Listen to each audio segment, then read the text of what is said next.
tatanungin mo siya, kamusta na yung mga basic mo? Oh. Matatandaan ho ba natin yung mga G12 basics?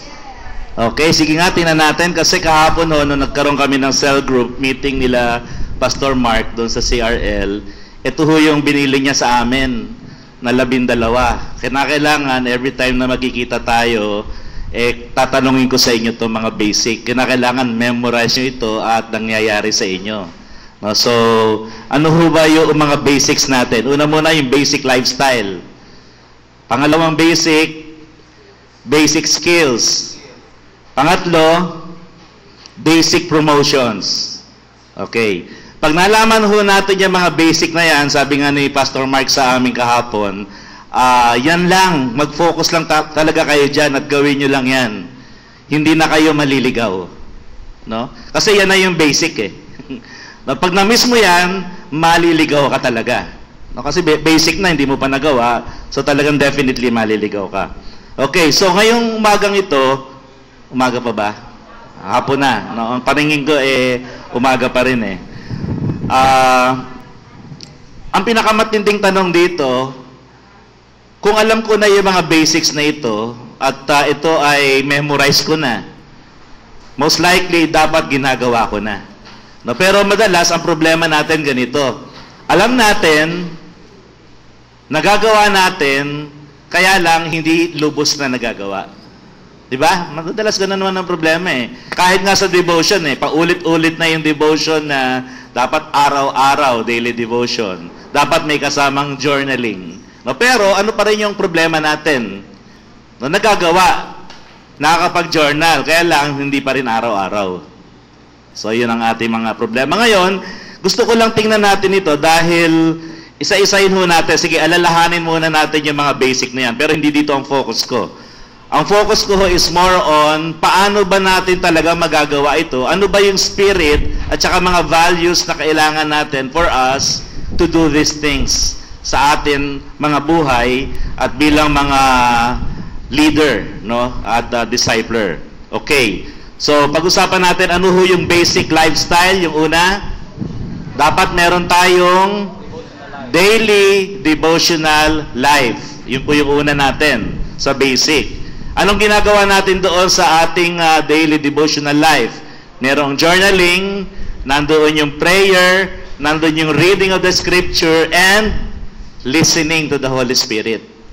No? Kaya lagi ka merong 4 na moment. May moment ka na magjo-journal ka. Tinuruan kami kahapon ni Pastor Mark, ang sabi niya, ito, ibang klaseng gawin nyo naman sa journaling, hindi lang kung ano yung lesson na nakuha ninyo. Ilagay nyo rin sa journal ninyo yung kahapon. Meron ba kayong conversation na nagawa with someone else na talagang very meaningful sa inyo? Meron bang something mentionable na experience na kahapon na dapat yung ilagay sa journal ninyo? Parang diary, no? Yung nangyaring maganda. Meron ba kayo na experience sa Panginoon kahapon? No, kaya ngayon, kanina inumpisahan ko yun, tinignan ko yung aking kahapon, hindi lang yung ngayon. Ang maganda pala dito, sa approach na ito, nakikita mo kung ano yung hindi mo na i-apply agad. Kasi minsan nasabi ko sa inyo, minsan ni-review ko noong June 12, ni-review ko yung aking mga application. Ang dami doon sa mga application na ginawa ko, sinulat ko sa journal, hindi ko nagawa. No, marami doon. Pero, eto, tinuturuan kami ngayon ni Pastor Mark dito na para yung application mo na sinulat mo at saka yung experience mo sa Panginoon, na-appreciate mo at napagpapasalamat mo. Kung walang something extraordinary nangyari sa iyo kahapon, ano yung mga bagay na dapat mo ipagpasalamat kahapon na ginawa ng Diyos sa iyo? Yun ang inuuna sa journal. Kaya ang tinuro niya sa aming process, mauna munang mag-journal ka.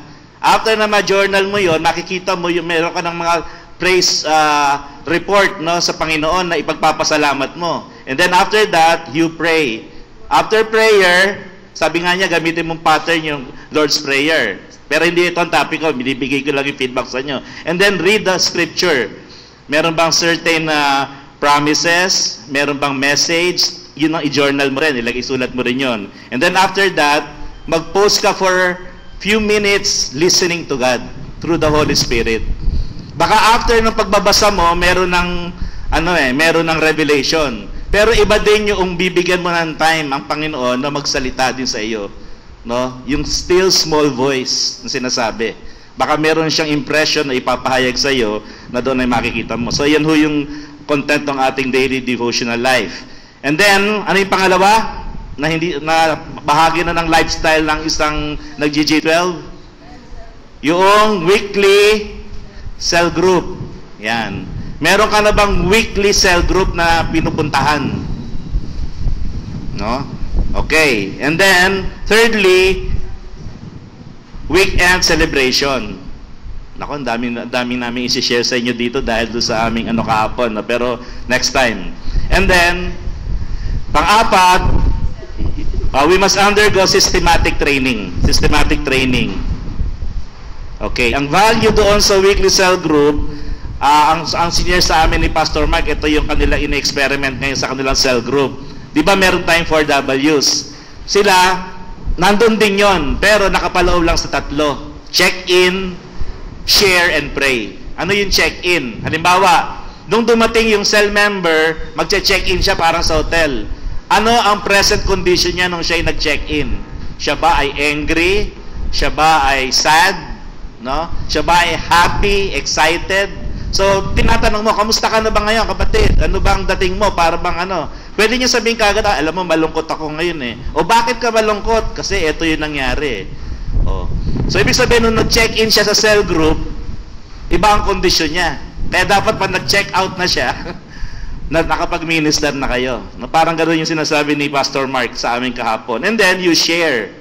Kaya kapag may problema yung isa, sad, mag-share kayo something na makapag-minister dun sa tao. Kasi ang focus natin, hindi yung lesson natin eh. Hindi yung word ang focus natin is the people, the person himself. So, ayun ho yung isang experience sa weekly cell group na dapat nangyayari. Tapos ho, yung weekend celebration. Ito rin ang tinuro niya sa amin kahapon. Kung ikaw ay meron ka ng cell group, sa weekly celebration, pagdating sa church nung iyong cell member, meron ka dapat i-check din sa kanya. I-check mo, may dala ka bang Bible? May dala ka bang notebook at saka ballpen? Bakit? Saan gagamitin? Kasi baka magme-message, kinakailangan magte-take note ka. Okay. Titingnan mo rin kung siya'y dumating sa tamang oras. Kasi pag doon pala sa oras, hindi na siya dumating, ibig sabihin, hindi ka magandang model. Kaya kinakailangan, paalalahanan mo kaagad. Susunod, kapatid, medyo agahan mo ng mga 10 minutes o 5 minutes para hindi ka ma-relate dito. And then, hindi lang yon. Chine-check mo rin yung tight envelope niya. Dala mo ba yung tight envelope mo? Ayan. Huwag yung gagawin nyo kung hindi pa rin nyo natuturo yun. Baka bigla mo hanapan ng tight envelope, hindi pa naman pinag-uusapan sa cell. Yun ay lang, generally, kapag talagang matagal na siyang kasama dun sa cell group mo. Okay, and then, undergo systematic training. Meron yung dalawang value dito. Dapat kung ikaw ay lifestyle mo to, dapat pag may training, gustong-gusto mo mag-training. You love training. No, you love to train. And then, kapag nag-training ka, kinakailangan, another value, you must obey. Kung ano man yung natutunan mo sa training, gawin mo. No? Yun ho yung dalawang value dito sa systematic training. At ito ho yung PEPSOL, no? Na madalas pinapadaan natin yung ating mga cell group. So ito yung basic lifestyle, daily devotional life, weekly cell group, weekend celebration or weekend church, no? And then undergo systematic training. Okay. So ano ho yung sinasabi ding mga basic skills? Ito, review lang ho ito. Siyempre, dapat meron tayong skills sa devotion and journaling. No? Kinakailangan alam natin. Kaya ngayon, tinuturuan nga kami na mga karagdagan doon sa journaling, hindi lang basta lesson o application. Kinakailangan yung mga thanksgiving mo rin. Yung mga account na naranasan mo with the Lord o kaya with other people o fellow believers na nakapag-i-enhance doon sa iyong buhay. Kinakailangan gino-journal mo rin yun. No, so, kasama na yun sa natutunan ko. And then, hindi lang ho yung skill doon, no? Kinakailangan din magkaroon tayo ng skill, yung pangalawang basic skill na dapat kailangan natin. Ano yan? Okay. Winning souls with consolidation. Yun ho yun, evangelize with consolidation. Doon ho sa ladder of success natin, ang tinuturo sa atin, win, tapos consolidate. No? wag daw ho natin paghihiwalayin yung win and consolidate. Kasi kapag nag-win ka ngayon, i-consolidate mo kaagad. Huwag mong papabayaan na lumipas pa. Kaya nga meron tayong tinatawag na phone visit tsaka home visit kaagad. Kapag na-win mo na yung tao, huwag mong palalapasin ng 48 hours, dapat na-consolidate mo siya. Nalagay mo na siya sa isang cell group at meron na siyang, na-invite mo na siyang pumunta sa iyong church. No? Kaya yon, skill dapat yan. So, ibig sabihin, marami pa tayong dapat mga training na talagang liliwanagin nating maigi tungkol dito. So, marami tayong mga example na gagawin at may pag-aaral pa na very systematic na maaaring ituturo tungkol dito sa winning souls. Winning souls is using our one pattern of evangelism, which is one verse evangelism, and then yung consolidation. Paano ba kagad nagko-consolidate? Sino ba yung mga taong involved dito? Ano ba ang dapat ginagawa ng isang consolidator? No? Okay. And then, pangatlong skill na dapat na patuloy na ma-develop sa atin is how to start and open a cell group. No? Kasi paano ka magiging cell leader kung hindi ka matututong mag-open ng cell group? And then, how to complete your 12. No? So, another skill na dapat din natin matututunan sa ating mga training. Paano ko ba makukumpleto yung aking 12? Kahapon marami kami mga tanong tungkol doon. Sino po sa inyo dito nakakompleto na ng 12? Ayan, marami na rin. 1, 2, 3, 4. Ayan, so marami pang hindi. Kailan nyo plano? Coming. Ayan, coming kailan? Coming soon. Kailangan kasi ano tayo makikita natin na magbubunga. Ngayon, meron kami mga pinag-usapan kahapon na sabi nga, go slow, pero huwag ka naman maging slow sa pagpili mo. Kahapon si Pastor Padang, meron siyang senior, at sabi niya, siya daw doon sa 12 niya, ang pinili niya, ang qualification, ano ba yung mga qualification dapat? Faithful, available, teachable, submissive, fruitful. Minsan yung fruitful, hindi pa masyado, basta una muna faithful. Tapos, submissive, teachable, available. Nilagay ni Pastor Padang kahapon, able. Sabi ni Pastor Mark, i-drop mo yon. Huwag mo sama sa qualification yung able. Kasi parang pipili ako ng 12 ko, kasi ito, makaya ito. Pag ito hindi makaya, hindi ko ito pipiliin. Huwag ho dating gawin yon, kasi hindi daw yun ang pattern na ginawa o example na minodel ng ating Panginoon. Kasi ang kanya pinili ay yung mga able ba? Unlearned nga No? Available sila. No, hindi able. Sabi nga, huwag mong i-qualify yung iyong pipiliin. No? Huwag mong lagyan muna ng qualification. Ikaw mismo ang magka-qualify sa kanila. Piliin mo sila and then you qualify them. Ibig sabihin, i-disciple mo, turuan mo. I-develop mo. Kapag yung tao ay develop at able na, tingin niya sa sarili niya, acne na, alam ko na yan, mahirap na pasunurin yun, mahirap ng turuan. Pero kung yung mga tao, ang sasabihin niya, ay, hindi ko kaya yan, wala akong ganyang skill. Yun daw ang tamang kukunin ninyo. Diba? Kasi ibig sabihin, ang tingin niya sa sarili niya, hindi niya kaya. Ngayon, meron ka ng palalakasin ng loob. Meron ka ng tuturuan. Susunod yan sa iyo. Diba? Pero yung mas marunong pa sa iyo, ikaw ang gustong i-disciple, hindi mo madi-disciple yon. No? Sabi ko, meron term na ginamit si Pastor kahapon sabi nga, kung hindi siya discipleable, disposable yon. No? Kung hindi siya discipleable, disposable. No, wag mong wag mo muna paunahan 'yon. Wag mong ubusin yung oras mo do sa tao na hindi siya discipleable. No, i-dispose mo muna kaagad. Pero wag mo, hindi ibig sabihin nun, hindi mo na ipagpe-pray at wala ka nang pakialam. Siyempre kaluluwa pa rin 'yon, no? So babalikan mo na lang siya later on. Pag naluto na sa panalangin. No, 'yun lang ang mahalaga doon. Okay. So how to complete your 12. And then, yung panglima na basic skill na dapat natin matutunan dito sa G12 is how to multiply your cell. No? Okay. Ma-explain yan dito sa susunod. Bakit mahalaga na alam natin yung basic promotion? Ito daw kasi yung career path.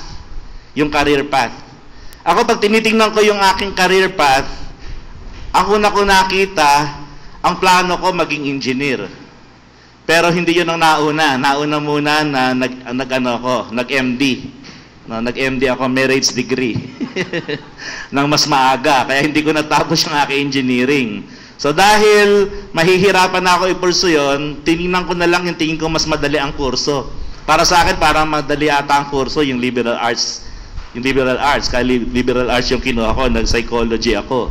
And then later on, nung tinawag ako magpastor, nagpastor ako. Sabi ko, mas connected ata yung psychology doon sa sa pagpapastor dahil may kinalaman sa human behavior. So, yun yung naging ko. And then, tinitingnan ko na yung yung career path. So, ibig sabihin, pero bago ako nagsimula doon, naging janitor muna din ako. No? Nag-aaral ako pero janitor ako ng church. So, lahat yun, tinitingnan ko, ito yung mga pinagdaanan ko na unti-unti. Naging din ako, naging, tawag dito? Yung ahente, underwriter, no, sa Film Life. No, kaya alam ko kung yung mga tungkol sa natin, sa mga insurance. Okay. So, nagtrabaho din ako sa isang bilang clerk. So, lahat 'yon tinitingnan ko, kung meron kasi ako mga kaibigan, nabalikan ko nung ako'y nagpunta sa National Bookstore, dahil doon ako nagtrabaho, nung may bibilin ako, dahil gusto ko talagang bisitahin yung Recto branch, kasi doon ako nagtrabaho Nung pagpunta ko doon, sa third floor, meron ako nakita na talagang matandang empleyado na ron. Nilapitan ko, sabi ko, natatandaan mo ba ako? Ay, oo. Sabi ko, ilang taon ka na ba dito? Sabi niya, 40 years na ako dito ngayon Sabi ko, wow. No? Parang ata yun. Parang nung araw, ka pa lang dito noon, mga 19 years nung ako'y nandito. No, kamusta ka na? Yun, budigero pa rin. Sabi ko, parang, nasan yung career path nito? Parang nag-stagnant na lang siya. Pero sa kanya, masaya naman siya. No, sa akin, yun ang Tapos sabi naman niya, naganda naman ang buhay niya, nakapagpaaral yung anak. Parang tingin ko naman, doon sa balita niya, may clear pag-uusap namin, marami siyang na-accomplish naman sa buhay. Kahit siya ay nandoon lang. Pero, ang maganda doon, sinabi nga niya sa akin, alam mo, nabigyan na nga ako ng award sabi niya. Dahil ako yung pinakamatagal na rito, 40 years. At tingin ko, mukhang next year, i-retire na nila ako. Sabi ko, magkano naman ang retirement? Hindi ko nga alam No? Pero wala siya, excited lang siya.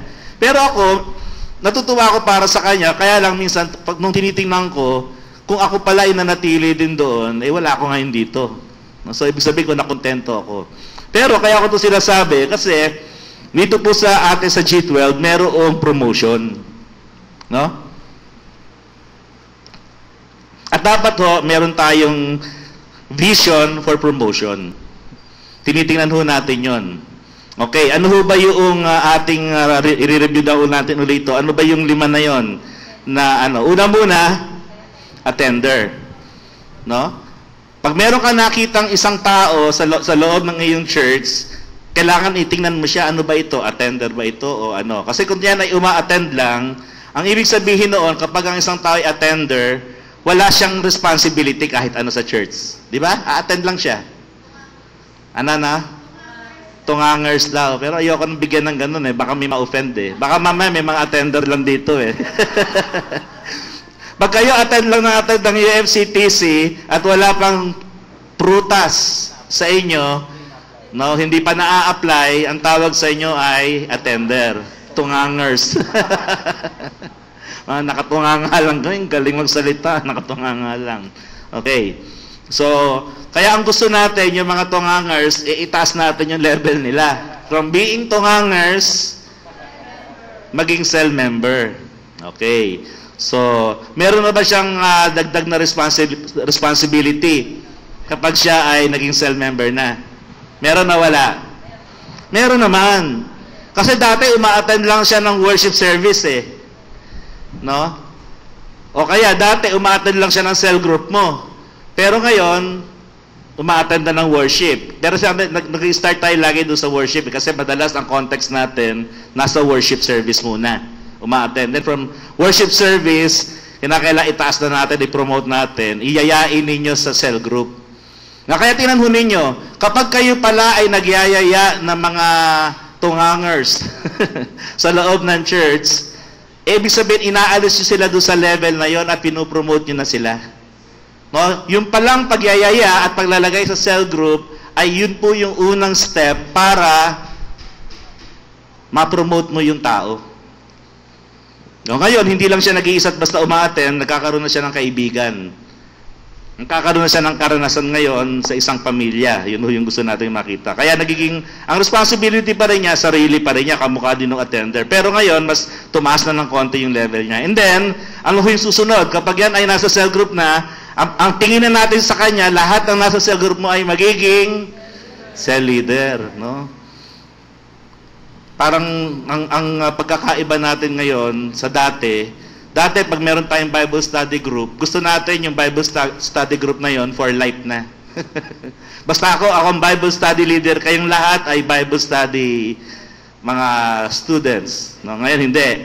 Pag meron na tayong nakasama sa cell group, ang tingin na kagad natin sa kanila, cell leader. Ngayon pag ikaw ay naging cell leader na, nagiging responsible ka na sa at least 2 or more people, no? Dahil meron ka ng sarili mong tao na sinasamahan. Okay, na ikaw na nag-start mag-alaga. And then from being a cell leader to being a G12 leader. Anong pagkakaiba nito? Yung G12 leader, pag sinabing G12 leader, nabuo mo na yung 12 mo, responsible ka to 12 people, and you are also responsible doon sa mga under them. So, ibig sabihin, ang lawak na ng G12 leader ay hanggang 144 na. Inaalagaan mo yung 12 mo at tinutulungan mo yung 12 mo na makompleto rin yung kanilang 12. Yung 14, kaya magiging 144 na yung alaga mo. And then, kapag yung 144 mo, no, yung 12 mo ay nagkaroon na rin ng 12, mag-aalaga na rin yun ng iba. No? Ano na ngayon ang magiging susunod na promotion sa iyo? Magiging network leader ka na. No? You are responsible to your 144 at tinutulungan mong alagaan yung 144 na yon para umabot sila doon sa 1728. Okay, kaya lumalaki na. So, ito ho yung ating, sabi nga ni Pastor Mark, mag-focus ka lang dito sa mga basic na ito, nagugulat ka, nangyayari na yung vision sa iyo. No? Kinakailangan ito yung focus natin. Kaya kinakailangan by heart, alam natin ito. No, kaya kabisado natin itong mga basics na ito, lifestyle, skill, and yung promotion. Okay. Ngayon, dito tayo magpo-focus. Ika, mukhang kukunin ko muna yung aking tubig. Okay. Ngayon ho, ang tanong, ano kaya ang magiging problema natin para hindi mangyari ito? Ano ho ba yung mga possible problem para hindi mangyari ito? Ano po? Sige, pwede ho tayo mag-participate. Ano sa palagay ninyo ang magiging problema para hindi natin magawa ito mga basic na ito? Ano sa palagay ninyo ang mga nakikita niyong problema? Ako po ang una kong nakikita na magiging problema kapag yung merong mindset ng shortcut. Kasi ako din ganun din eh. Nung nagkaroon kami ng encounter noon, ay grabe yung tigas ng ulo ko. Sabi, 3 days. Ay hindi, kami 2 days lang. Yung mga parang ganun tipo. Tapos, nauso yung mga salitang fast tracking. Pero sa totoo lang din, may mga G12 din na talagang G12 practitioner din na kaya ko rin naman ginawa yun kasi nadinig ko. Dahil talagang ako nasa pulang, mahilig din talaga sa shortcut. Nung nadinig ko yun, inagaw ko agad. Amin yan, apply agad namin. So, nakita ko na nung ginagawa namin, pero yung gumawa noon, nung fast tracking, binalik na sa dati at ginawa nila sa tamang proseso. Tapos ako nung nakita ko yun, oo nga, no, wala din nangyayari sa amin. So, bumalik na lang din ako dun sa dati. Kung ano yung normal, kung ano yung inutos sa amin, yun na lang din. So, yung shortcut mindset. Okay, tama ho yun, no? Kasi, kapag talagang medyo nagmamadali tayo, ang tendency, lalo tayong tatagal. Kasi pag nakita mong bakit hindi umiepekto, babalik ka ulit sa umpisa. At habang bumabalik ka sa opisina, natututunan mo, nakikita mo, kinakailangan pala talaga pagtiyagaan ko. So kaya ngayon, sabi nga, magsisimula tayo ng mabagal, pero sigurado. Yun yung gusto natin, ma-establish talaga natin. Yung una-una, yung paglalagay ng tamang, yung prototype natin. Yung 12 na unang pipiliin. Kinakailangan yung DNA ng G12, talaga makukuha nila yung vision, yung mga values, yung system, and then after that, yun din ang kanilang ida-download doon sa mga susunod. Kapag hindi nagawa yun, sa halip na mapamabilis, lalong tatagal. Kaya yun yung value na nakita kong nangyayari kay Pastor, Pastor Eli. No, kasi talagang, hindi sila nagmadali. Pero hindi nga siya nagmamadali, pero hindi pa umabot ng 2 taon, may bunga na. Basta tama. Kasi nga, sabi ng iba mga nag-G12, delikado yung G12, nakaka-divide yan ng church. Nakakasira. Parang totoo naman yung sinasabi ng iba dahil ang nangyayari nga, kapag yung iba ay sympathetic sa G12 doon sa kanilang local church, merong iba hindi, ang tendency, nagkakaroon ng problema. Either lalabas yung hindi sympathetic or yung sympathetic ang lalabas. Kaya nagkakaroon talaga ng division. No, pero merong model na hindi nangyari yun bakit ko titingnan nyo ang ganun? Pwede natin sabihin, pag wala pa tayo nakikita model, ganun talaga. Talaga pag nag-G12 ka, merong masisira, meron dyan tatanggap, meron hindi tatanggap. No? Pero meron tayong model na natatanggap Meron tayong model na later on, nawi-win din dun sa vision No? Hindi lang winning ng soul ito kay Christ mini-win mo rin dun sa vision.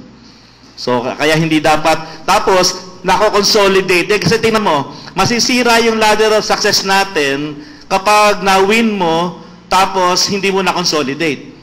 Di ba? The same with the vision. Kung na-win mo sa vision, dapat na-consolidate mo, hindi dapat nagkaroon ng disunity.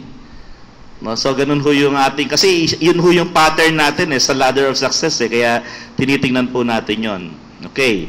So, maganda ho yung observation ni Pastor Ber, kapag ayaw mong dumaan doon sa tamang process at mag-shortcut ka, ang tendency,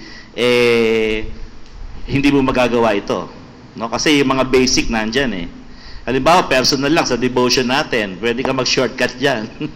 Personal, niloloko mo yung sarili mo. So, kaya kita mo, hindi tuloy magkaroon ng magandang effect sa personal na buhay natin. Pero kung talagang nagiging totoo ka sa iyong devotion, nandun yung sincerity, nandun talaga yung passion, makikita ho natin yung result.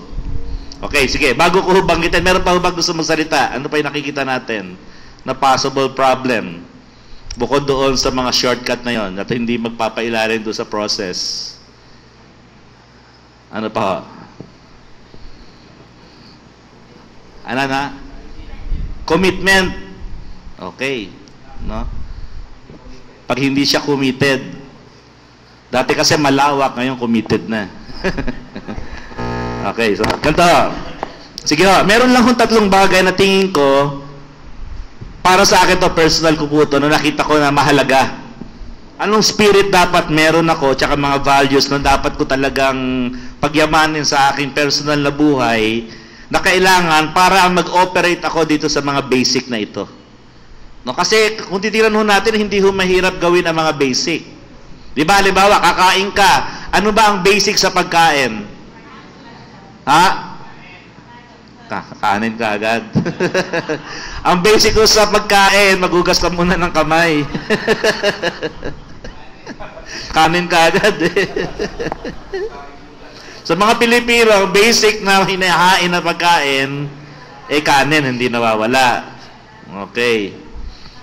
Tsaka ang basic sa pagkain, pag nagugas ka ng kamay, yung kumain ka na. Tapos, basic din ho doon, yun, magpe-pray ka. Diba? Naunahan lang. Kasi basic yun nagugas ka ng kamay, and then magpe-pray ka, and then kakain ka. Ano pang basic? Dapat may pagkain. Kasi mahirap kumain na walang pagkain. Ngayon, pag nakain mo na, tubig. Dapat mayroon nakahain tubig. Mga basic yan. No? Kaya sa paghahain pa lang, pati tubig nakahain na di ba? Ano pa? Ano pang basic? Siyempre, plato, kutsara, pinggan, ano pa? Meron kayo nakakalimutan. Pag hindi nyo ito ginawa, naku, mahirap. Basic ito. Hindi, syempre, niluto na. Yung inihain, niluto na. Pero meron pang napakahalaga. Yun, tama. Basic naman yun. Actually, hindi na basic yun. Automatic yun. Instinct na yun. Pag pinasok mo sa bibig mo, nguyain. Pero meron pa. Kasama na rin yun. Pag inunguya mo, nalalasahan na eh. Tama rin mo yun. Pero meron pa. Basic ito. Hindi nyo alam. Actually, yan ang problema ko eh. Problema ko yan. Pag busog na, huminto ka na. Kasi ang problema, pag hindi basic sa'yo yung humihinto, maghahanap ka pa. Pati ulam ng iba kukunin mo na. No, delikado yun. No, joke lang naman yun. Pero ito ho yung mga basic kasi na kailangan natin. Ngayon, ito ho. Punta ho tayo sa seryosong bagay. Okay. Tingin ko mahirap hong gawin ito mga basic na ito kung wala ho sa atin itong mahalagang bagay na ito. Kailan ho ba yung tao ay nagwi-win ng soul? Kailan ho ba yung tao ay talagang nagiging, sabi nga, may commitment siya doon sa kanyang pagdidevotion? Ano bang meron siya kaya niya nagagawa yon? Relationship with Christ. Tama po yun. Ha? Love sa Diyos. Okay. O, tama ho yun. Actually, yun po. Kapag meron kang relationship sa Panginoon, mahal ka ng Diyos at mahal mo siya, no, definitely, ginagawa mo yung daily devotion. No? Pero, ang totoo nun, kaya mo ginagawa yon because of that relationship and love, meron yung spirit na nandoon eh. Kaya mo ginagawa yun eh. Yun ang nagtutulak sa'yo, kaya ka pumupunta doon. Ano kaya yun? Yung passion. Diba? Tinanong ninyo, kung walang relationship at hindi mo naramdaman yung pag-ibig at hindi mo rin iniibig ang Diyos, wala kang passion. Kaya lang nabubuhay yung passion mo kasi meron kang relationship. Diba? Parang sa tao yan eh. Pag ang taong hindi mo kakilala, hindi ka masigasig. Diba? Pero lang nga kung yung tao na nakilala mo talagang very striking sa'yo. Halimbawa, nung una ko nakita yung naging misis ko, striking sa akin yun. Hindi ko siya kilala, pero nagkaroon ako ng passion na kilalanin siya. Bakit? Eh kasi attractive. Pero hindi ho yun totoo. Sabi ko na lang ngayon, attractive. Hindi, kunyari lang kasi nandito siya eh. Hindi, tsaka naka-video to eh. Napapanood niya yung video, tatanungin ako nun, oh, patingin nga yung sinilecture mo, kasi nagko-comment siya sa akin eh. Kaya, yung attractive siya. Pero totoo nun, siya ang unang na-attract sa akin. Kasi inihulog ho niyan ako sa batis. Christmas Institute nun. Katatapos lang ng trust walk, lahat kami madumi. Naglilinis ako ng kamay sa gilid ng batis. Biglang dumaan yan. Eh galit pala dahil ang dumi-dumi niya, pinahirapan namin kami mga leader. Sinipa yung puwit kong ganon, tuloy-tuloy ako sa loob ng ng batis. No? Pagkatapos nung gabi, nilalagnat ako. Sinumbong ngayon ng kasama ko mga MYF. Kasi nasa ibang church sila eh. Uy, alam mo, yung tinulak mo, nilalagnat, lagot ka. Hindi siya napakali, pinadalan ako ng jacket. Ayun, doon nag-start yun. Tapos ang kinabukasan, ay, kamusta ka na? Sorry ah. Ayun. Kaya siya ho ang unang sa akin, nagpakitang Hindi, tanungin nyo siya. Totoo yan. Alam nyo yan. Okay. So, kapag may nabuo ng relationship, doon na nabubuhay yung passion. Diba? Nag-aalab yan eh. Umiinit. Yung makikita mo, meron something nakakaiba. Kasi meron nang nabuong relationship. At hindi lang yon relationship, syempre dahil kaya nag-aalab yan dahil nandoon na yung love. Hindi lang attraction, kundi yung love. Okay. Kaya nga, hindi ho mahirap gawin ang mga basics sa G12 kung talagang na-establish na yung iyong relationship sa Panginoon. So kapag hindi ho tayo nagdi-devotion, questionable tuloy. Bakit hindi ka nagdi-devotion? Ba't wala yung passion? Kasi talaga bang mahal mo ang Diyos? No? Yun lang naman ang noon eh. Kaya dito, ang tinuturo sa atin ngayon dito, tingnan natin yung sarili natin. Kasi another word that is synonymous to the word passion is enthusiasm. No, passion and enthusiasm, isa lang po ang ano niyan. Pero yung word na entheos comes from the Greek word entheo. No, ang ibig sabihin nito, inspired by God. Ang ibig sabihin ng entheo. Doon nang galing ang salitang enthusiasm. Okay. Ibig sabihin ng inspired, meron kang revelation coming from God. O kaya merong insight na ibinigay sa iyo ang Diyos. No, yun po ang ibig sabihin ng enthusiasm dito. Revelation or insight coming from God. Pero paano bakit ka magkakaroon ng revelation? Tsaka bakit ka may inspire? Dahil meron kang devotion. At yung devotion pala, ito ang nagbibigay sa atin ng passion. Diba? Ito ang nagbibigay sa ng enthusiasm. Kaya nga kapag nakakita ho tayo ng mga taong hindi maalam sa Panginoon, may problema yun doon sa kanilang personal devotion. Diba? Tingnan mo nga yung katabi mo kung hindi maalab. Ngayon bang mukhang nang lalamig na? No? Pero kung yan ay nag-aalab, no? Okay, meron ho ako itatanong sa inyo. Kasi ho, ang pinag-uusapan natin sa G12 ay buhay. No? Sabi nga natin, kinakailangan meron kang daily devotional life. Life, buhay. Okay. Meron hong tatlong level ang buhay. Una muna, life. Ano sa Tagalog ang life? Buhay. Pero meron nagsasabi, meron daw mga tao, they are buhay, pero parang hindi sila, parang patay din. They're just existing, but they're not living. No? Kaya parang mas maganda, hindi ka lang basta buhay, kinakailangan ikaw ay, hindi ka lang may buhay, kailangan ikaw ay buhay. Living. Diba? Tinang mo kay katabi mo, yan ba ay may life o yan ay living? Living. Diba? Ang halaman ho, may buhay. Oh, living din. Living din sila. Oo. Pero kaya lang nagkakaroon ng nasasabi mong buhay yung halaman o kaya yung puno kasi may bunga. Diba? May bunga eh. Namumulaklak. O kaya lumalago, umaangat. Kaya living siya. Diba? Okay. Ngayon meron pa isa. Life, living, tsaka sa Tagalog maganda eh, mayroong buhay, pangalawa, buhay, at yung pangatlo, buhay na buhay.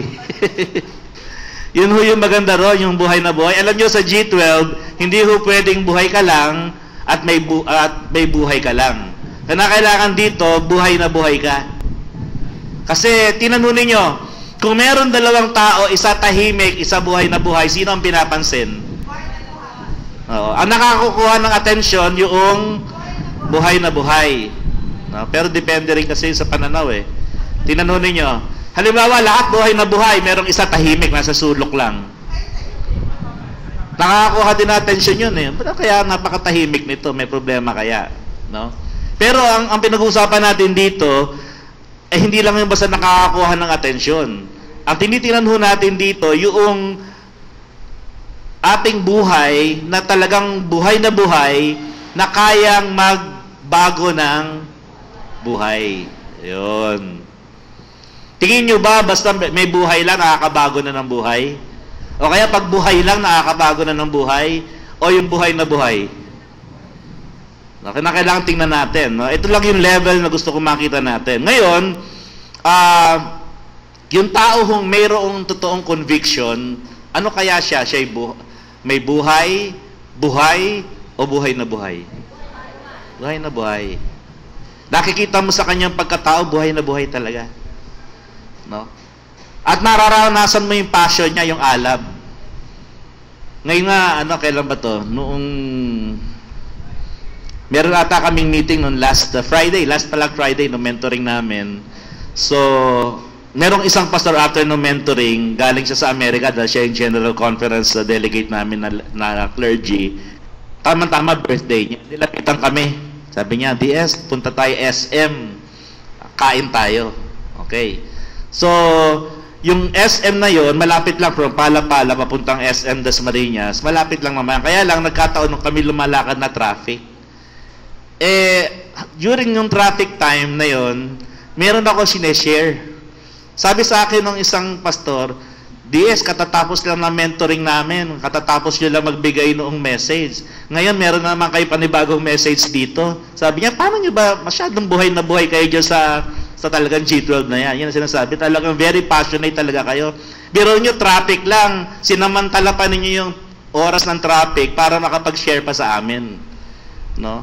Parang hindi ko namamalayan niya, sila lang ang nagsabi. No? Kaya pala, kahit pala sino yung pastor na nakakausap ko, lagi sinasabi ng test sa akin, alam ko pinag-uusapan niya, sigurado hindi mawawala dyan G12, no? Sabi ko, oo nga, na-share ko nga sa kanya. No, laging yung passion na yon. No? Kasi, convicted ka na eh. Yun na yung conviction mo eh. Kahit saan ka pumunta, laging nandoon yun. Hindi mawawala. Kaya nga dahil ito na yung passion mo, di ba? Hindi na maaalis sa'yo yun eh. Pag passion mo, yun ang gustong-gusto mong gawin. Hindi ka makakakain o hindi ka makakatulog kapag hindi mo nagawa yun. Meron ka bang ganon? No?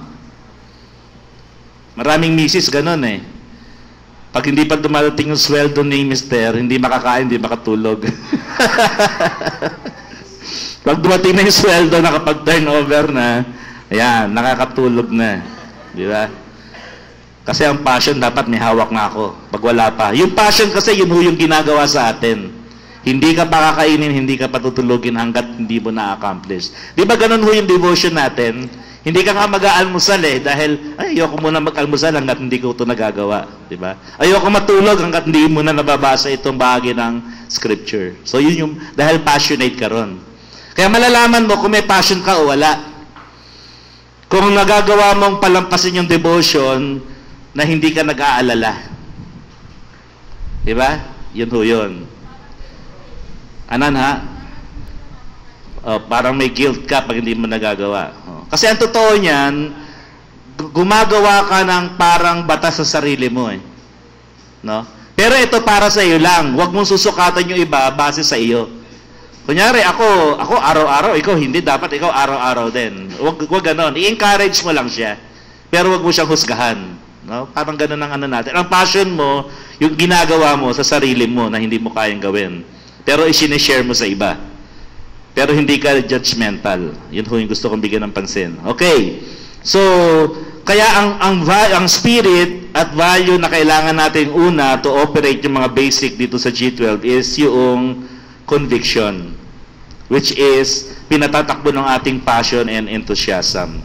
Okay. So, meron kang revelation and insight from God. Okay. Next. 3 letters silang ho ito para madali natin matandaan. Another spirit at saka value na kailangan natin ay yung ating character. Yung una, conviction. Second, character. Tingnan mo nga yung katabi mo. Sige, tingnan mo. Titigan mo lang sandali. Sa kaliwa, yun nasa kaliwa mo. Yun nasa kanan mo. Ayan. Ano sa palagay mo? Ano tingin mo sa kanya? Binavalue niya ba yung pagiging alagad niya ng ating Panginoong Hesus? No? Bakit? Paano mo nasabing binavalue niya yung pagiging alagad niya? Ano na? Sumama siya ngayon dito. At mahalaga pinag-uusapan natin tungkol sa discipleship. No? At saka tungkol doon sa vision natin to win souls and make disciples. Okay. So, yun yung level na nakikita natin. Okay. So, napakahalaga ho na i-value na yung spirit ito nasa atin. No, yung i-value natin yung pagiging disciple natin ni Kristo. Kasi unless pag hindi mo binalyo ito, yung pagiging alagad mo, halimbawa, ang binavalue mo, pinapahalagan mo ay yung pagiging pastor mo. No, kaya ako ito ginagawa kasi pastor ako. Eh, paano kung hindi ka na pastor? Hindi mo gagawin. No? Kasi ginagawa ko to dahil may cell group ako eh. Mayroong mag-check ng devotion eh. Di ba? Kasi ang value mo, depende doon sa pagtingin mo. Pero kung ang binavalue mo, hindi, disipulo ako ng Panginoon. Ito ang ginawa ng Panginoon sa kanyang mga alagad. At ito ang gusto ng Panginoon na ginagawa ko bilang alagad. No? Ano ho ba ang pinaka-goal natin sa pagiging disciple? Simple lang, one word. Hindi, ano ho? Win soul daw and make disciples. Hindi, meron hong ano? Christ-likeness. Christ-likeness, yun lang. No? Kaya nga kahit minsan nga merong isang cell member sabi sa akin, Pastor, bakit yung aming cell leader parang hindi ko makita yung Christ-likeness sa kanya? Pwede ba ho ako lumipat na ng cell group? Nako, parang ngayon ang pinakamahirap sagutin. No? Kasi meron siyang isang karanasan na talaga natisod siya doon sa kanyang cell leader. Kaya ang tendency niya, umalis na. So kita ho ninyo, kahit ang value mo, nagse-cell group ka, at ikaw ay cell leader, nakasama na yun doon sa iyong basic. Pero, hindi naman nakikita yung Christ-likeness sa iyo, ang tendency, hindi ka pa rin talaga, hindi mo sila mawin talaga. Maaring na-win mo yon para maging, tumanggap sa Panginoon. Pero ma-win mo sa vision, at saka ma-win mo later on para i-send mo sila, at gumawa rin ng disciple, that's another thing. Yung modeling ho, mga kapatid. No?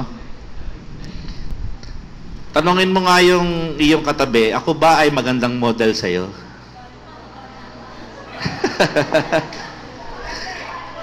No?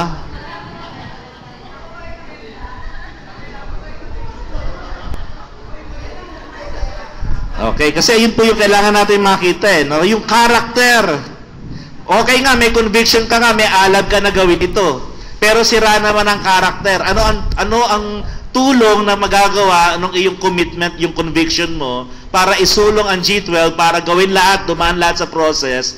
Pero ang dulo pala nun, hindi rin na makakatulong. Bakit? Kasi yung karakter, hindi talaga nagkaroon totoong transformation. No? Yun po yung gusto nating makita dito. Kaya nga, yung ibig sabihin, i-value mo yung pagiging disciple at i-value mo yung Christ-likeness in you. Meron na kasi dapat nahahayag, manifestation ng transformation sa ating buhay. Ngayon, eto ho, mahirap hong gawin ang basic natin kapag unang-una tayo mismo ay talagang hindi na-transform. Pangalawa, hindi ho nagpapatotoo yung ating kasambahay na ikaw ay transform na. No? Yun ang pinakamatindi. Doon ako dahan-dahang umuusad ngayon. At kaya sabi ko, mukhang hindi ako makakapag-disciple talaga unless na yung aking buong pamilya sinasabi, okay ka na. Nakikita na namin yung talagang pagbabago. Tsaka sold out na kami dyan sa vision na yan kasi nakikita namin yung bunga niyan sa buhay mo. No? Yun ho, ang maganda rito, yung bunga. Okay? Alam nyo, meron ako na-discover Sa cell group ho, ang tawag ho natin sa mga cell leader, ano? Ano tawag nyo sa mga cell leader ninyo? Tatay, daddy, nanay, no? Ate, okay. Di ba? Ang Panginoon, ang sabi niya, ang aking tatay at nanay, aking mga kapatid, ay yung mga sumusunod o gumaganap ng kalooban ng aking amang nasa langit. Yun ang kanyang sinabi. Ngayon ho, nung tiningnan ko yon sa original Aramaic, ang ibig sabihin pala ng Panginoon ay hindi lang yung sumusunod sa kalooban ng Ama sa langit. Ang ibig sabihin niya rin, yung Ama na binabanggit doon ay hindi lang yung Abba Father.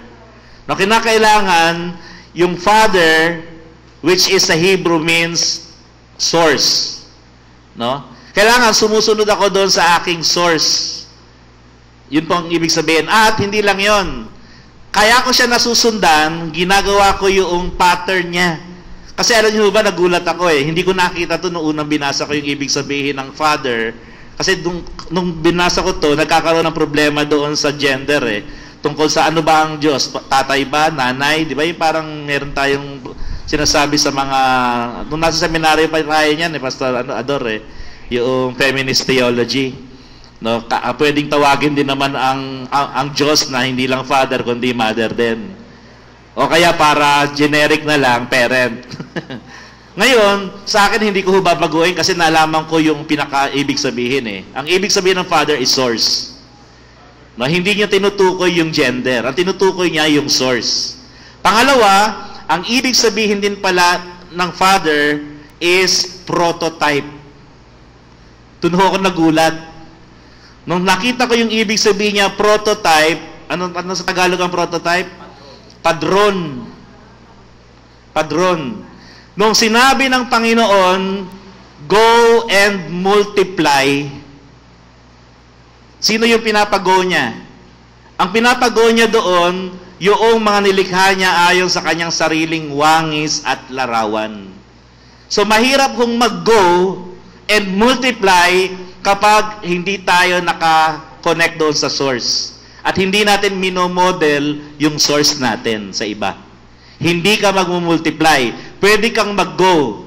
Pero yung mag-multiply, mahirap mangyari. Kasi para mag-multiply, kinakailangan yung model. Nakuha natin mga kapatid? Okay. Kaya tinanong ninyo, nakakita ka na ba ng cell group na lahat ng miyembro masungit? Na? Dati. Dahil sino ang nag-disciple sa kanila? Masungit din. Lahat ng miyembro sa cell group, kuripot. Bakit? Kuripot din yung yung nag-mentor. No? Laging ang pinag-uusapan ng cell group, puro problema. Bakit? Kasi puro problema yung cell leader. Ito yung sinasabi natin, yung modeling. Kaya nga kung hindi mo nakuha yung tamang spirit, at hindi nakita yung totoong transformation. Kaya nga, di ba, nung last week, sinare ko sa inyo, ano ba ang true disciple? Yan, tingnan ko nga, tatlong letter H yun. A true disciple, humble, humility, and then, meron siyang heart for the lost, and then, merong holiness. Kasi yun ang imo-model mo. No? Ang ginamit ko ata doon, hindi lang basta, sinabi ko doon noong una, basta meron akong binanggit sa inyo, no, na yun ang pinaka-essence noon, 3-letter H of a true disciple, yung kanyang humility, heart for the lost, and holiness. So kasi ito ho yung pinapakita minodel sa atin ng ating Panginoong Jesus. No, kaya yun ho yung So ngayon, alam natin yung ibig sabihin ng Father. Kaya kapag ikaw ay nasa cell group father ka, iaalalahanin mo ikaw ay model. No, kahit meron kang personal na problema, kinakailangan namomodel mo pa rin kung paano mong na-handle yung problem na yon sa tulong at biyaya ng Diyos. At yun ang napapakita mo sa mga Kagabi meron tumawag na pastor sa akin. Sabi niya, DS, hindi ko ho natawag. Magkakaroon kasi ako ng special church conference sa linggo doon sa isang church na problematic. Yung pastor ang sabi niya sa akin, Pastor, yung problema nating miyembro mukhang hindi na-attend pero mukhang gagawa ho siya ng problema during church conference. Member ho siya ng tawag natin doon, yung nominations committee, leadership, no? Member siya doon. Kaya lang 2 linggo kung ina-announce yung church conference natin, hindi naman siya uma-attend. Kaya hindi niya alam na tumawag ako ng committee meeting. Sabihin ko kaya sa kanya na hindi ho kayo kasi umattend ng church, in-announce ko ho ng 2 Sunday, wala ho kayo. Sabi ko, ano ba talagang in-announce mo? Yung committee meeting o yung church conference? Sabi niya yung church conference, pero siguro pwede ko na rin sabihin na in-announce ko naman ho yun. Sabi ko, totoo bang in-announce mo? Hindi. Huwag mong sabihin. Sabi ko sa kanya, biglang nga pala, pagsisinungaling na pala yun. Sabi ko, huwag mong gagawin yun, kapatid. No? Dahil panggagalingan talaga ng problema. Mamaya matanong yung tao, talaga bang in-announce mo yung na may committee meeting? Sabihin nung kasama, hindi naman na-announce. Panggagalingan ng problema yan. Kaya sabi niya, nako DS, sorry. Mabuti na lang ako, mentor ko kayo sa akin. Sabi ko, okay yon, pero huwag mong gagawin na magkasabi ka ng isang bagay na hindi talaga totoo. Kasi pagdating ng panahon, ikaw din ang tatamaan dyan. Kaya babalik sa yan. So, yung ganun na sabi, kasi ang inaano niya, ang nakita ko dito, kailangan pa ng maraming tamang values itong pastor na ito. Kasi bagong pa lang ito, bagong ordained na elder. No? Kaya ako ang DS niya, kaya sabi ko, mukhang marami pa akong nakikita ko yung mga value, kung saan sila nandoon. No? So, titignan natin yung mga ganon. Kaya dapat nagko-correct agad. And then, Pangatlo na, last na po ito. So kung meron yung conviction natin, no, yung ating character, and then ito ho yung nakaka-win ka ng soul dito eh. Ito ho yung dinemonstrate din na pinodel ng ating Panginoon, yung kanyang compassion. No? So compassion. Ang focus is in loving, making, developing people. No? Yun ho yung ating focus. Kasi kung hindi ho yun yung nangyayari lamang na mamahalin mo talaga, tutulungan mo yung tao na ma-develop kapag totoong meron kang love and compassion sa puso. Kaya ang focus mo is more on people. Hindi ka, sabi nga, program-oriented, you are people-oriented. Hindi ka event-oriented, you are process-oriented. No? Sino sa inyo nakarinig? Ako, result-oriented ako. So, hindi rin result-oriented. Kinakailangan din yung progress. Maaari yung tao, parang hindi pa maganda ang resulta sa buhay niya. Pero ang titingnan mo, hindi kaagad yung resulta. Tingnan mo, nagpo-progress ba to? Baka dati, eto naman siya. Maaring hindi pa niya naabot yung standard na gusto mo, pero at least nagpo-progress. No? Huwag natin madaliin. Kasi minsan, madali tayo ma-disappoint sa mga tao. Talagang merong fast learner, merong slow learner. Na meron talaga ayaw mo nang matuto, tatahimik muna yan. Pero huwag tayo mawawalan ho ng dito. Ngayon, kapag meron tayong deep compassion sa isang tao, na-accept mo yung kahinaan niya. At nakikita mo yung kakulangan niya. No? At dahil doon, dahil meron kang compassion sa kanya, natutulungan mo siya doon sa mga bagay na siya ay mahina. No? Ang tanong ko, marami ba tayo nakikita mga tao na mahihina na nakapaligid sa atin? Okay. Ano ang ating reaction? Tayo ho ba ay nabubwisit, naiinis, nagagalit, o nandun yung compassion? Nandun pa rin yung sympathy. No? Kasi doon natin mag-gauge na yung heart pala ng vision ng Panginoon talagang nasa atin. Tingnan ko nga, reviewin ko uli yung heart ng vision. Kabisado ho ba natin yung heart ng ating G12 vision? Na, if you will take 6 Happy Olive. If you will take 12 men just as Jesus did, love them, believe in them, and develop character in them, ano sabi ron? You will see great harvest.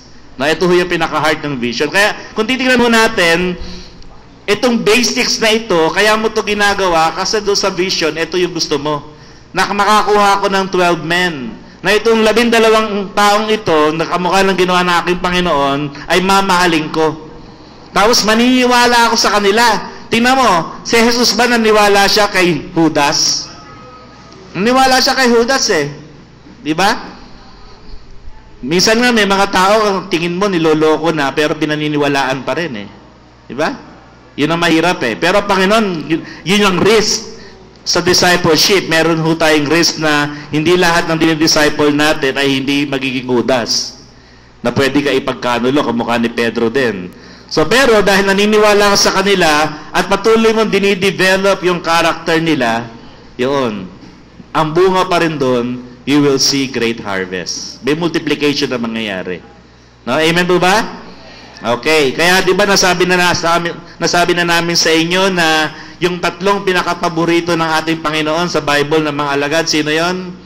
Peter, James, and John. Dahil sila ba yung pinaka-able at matatapang at magagaling? No? Sila yung pinakapasaway. Kaya laging kasama ng Panginoon. Kaya lagi niyang ayaw mawawala sa mata niya. Diba? Kaya ang challenge ko nga sa inyo, kung sino yung pinakapasaway, no, doon kayo mag-focus.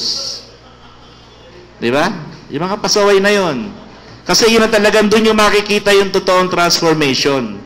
Tinanong naman ninyo, ano ang naging bunga ng mentoring ng ating Panginoon kay Pedro? Diba? Ano nangyari? Diba? Nandoon yung siya'y nangaral, matindi. Nandoon yung passion, nandoon yung conviction, yung character. Makikita mo yung character kay Pablo, ay kay Pedro, kamukha nung unang himala na ginawa nila doon sa lalaking lumpo. Di ba? Yun sa Acts chapter 3. So makikita natin yung progress ng mga disciples. Bakit? Kasi yung basic na iniwan sa kanila ng Panginoon, ginagawa nila. Kaya sabi nga ni Pastor Mark sa aming kahapon, alam niyo, mag-focus lang kayo dito sa mga basics na ito. Gawin nyo, pag-aralan ninyo maigi. At gawin nyo lang. Makikita ninyo, may mga resultang mangyayari. No? Bakit? Sino ho ba ang nagbigay nito mga basic na ito? Si Bishop Oriel eh. Si Bishop Oriel kasi, yung lahat ng mga mali nila, sineshare na sa atin. At ito namang mga bagay na tama na ginagawa nila, sineshare din sa atin. No, alam nyo, nung nakaraang, kailan ba to? 2 days ago, may nag-feedback sa akin, uy, meron kang bagong pastor sa district mo. Ang sinabi daw sa pulpito, meron akong program, mas maganda pa sa G12. No, sinabi daw doon sa ano. Sabi, di ba ho ang focus ng district niyo G12? Bakit yung isang pastor ninyo, ganyan? Ganun ba? O at least nakita ko na ayaw pa niya sumunod. Sabi ko. Kaya nga, pinag-pray ko na yung pastor na yon. No. At sa akin, hindi ko siya kukontrahin. Pero ang ano ko lang doon, huwag niyang sisiraan yung G12. Pero ituloy niya kung tingin niya yun ng ano. Kasi, meron mga tao na hindi pa sold out eh. Nakita ko itong pastor na to, hindi pa pala siya sold out doon sa vision. So, meron akong iwiwin. Ang aking naging sinabi doon sa kapatid, okay lang yon kasi tingin ko hindi pa niya lubos na naunawaan. Kasi kung naunawaan niya to, hindi yun ang sasabihin niya. Ngayon, kung sakaling i-lead niya kayo, hindi sa G12, at gusto niyang gawin yung paraan niya, mag-submit kayo. No, sabi ko doon sa ano. Paano yung DS? Di siya naman ang hindi nagsasubmit. Siya na ang may pananagutan sa akin. Pero kayo, may pananagutan kayo sa pastor nyo. Kung ayaw niya mag-G12, okay lang, sundin niyo yung gusto niyang discipleship. Ang bottom line, sa vision pa rin eh. Hindi yung G12 eh. Ang vision is to win souls and make disciples. Tingin nyo ba gagawin yon? Pag ginagawa, kahit bala yung G12, di basta mag-win kayo ng soul. No? Kasi yun ang sinasabi ko. Halimbawa, nagsi-cell group pa rin. Hindi naman kayo nag-G12, pero nagsi-cell group pa rin. Small group ministry. So be it. No? Ang mahalaga, ano ba yung nangyayari doon sa tao? Nagkakaroon ba ng transformation? Yung tao ba nagbubunga? Nagiging faithful ba? Bakit ganito ang salita ko? Kasi mga kapatid ng totoo, ang vision natin ay hindi naman yung G12 eh. Ang vision natin is to win the lost and make them disciples. No? Ang purpose natin is to love God and to love people. Ang goal natin is to make every believer a leader of leaders. So meron ba hong pinag-uusapan doon na matinding doktrina na dapat natin pagtalunan? Wala eh. So, kung meron mga taong hindi nakakaintindi sa G12, huwag niyong ipaglaban yung G12. Ipaglaban ho ninyo yung ating mandate. Yung apostolic mandate, yung to win souls and make disciples. Yun ho ang focus. No? So, yun ho yung lagi ko sinasabi. Kamukha din nung sinabi ko minsan, ewan ko sa Rizal ko ata ito nasabi, huwag natin tingnan na maliit yung ibang mga pastor dahil hindi sila nag-G12. Maaring hindi pa lang nila nare-realize yung mga na-realize natin. Kaya ang pag-pray lang natin, ma-realize nila. Pero alam niyo kung bakit nila ma-realize? Kasi nakita nila sa inyo, uy, tama nga sila. Mukhang ang na-realize niya kasi meron nakita pagbabago sa inyo. Meron nakitang growth sa ministry niyo. Meron kayong minomodel. No? Pero kung wala tayong i-model, parang sabi, kita mo na, ang G12 pa, ganun. Di ba lang huli, yung G12 din ang gagamitin sa atin para pulaan tayo. O, nasa na yung resulta niyan? Di ba? So, yung sinasabi ko sa inyo, yung character, yung pong conviction, character, and compassion, nakafocus doon po sa basic na itinuturo ng Panginoon sa Bible. Okay? So, ngayon ho, ang maganda lang ay time is up. Yun na po, may signal na ako, time is up na. Okay, sige po, baka bibigay ko na ako kay Pastor Ber, umaba na ako. Nakatulong po ba yung mga kapatid? Okay, purihin po natin ang Panginoon. Amen. Now, okay, yung tatlong, ano uli yung tatlong letter C? Number 1? Conviction. Number 2? And number 3? Compassion. Now, ganito po. Dahil tatlo po yon, maggugrupo po tayo sa tig-tatlo. Okay? Sige po, mag-group lang po tayo and sa loob po ng 10 minutes, sagutin po natin dito para sa iyo, alin dito yung issue ng buhay mo na dapat mong pataasin at mas lalo mong matutupad ang vision ng winning the lost and making disciples. Okay? Sige po, 10 minutes lang po. Pag-usapan po natin, humanap po tayo ng, maging tatlo po tayo sa grupo po natin. Sige po, pipili po tayo ng isa. Alin dito yung nakikita mo na dapat mong pataasin o i-level up sa buhay mo? Compassion, character, or conviction? Sige po, pag-usapan po natin.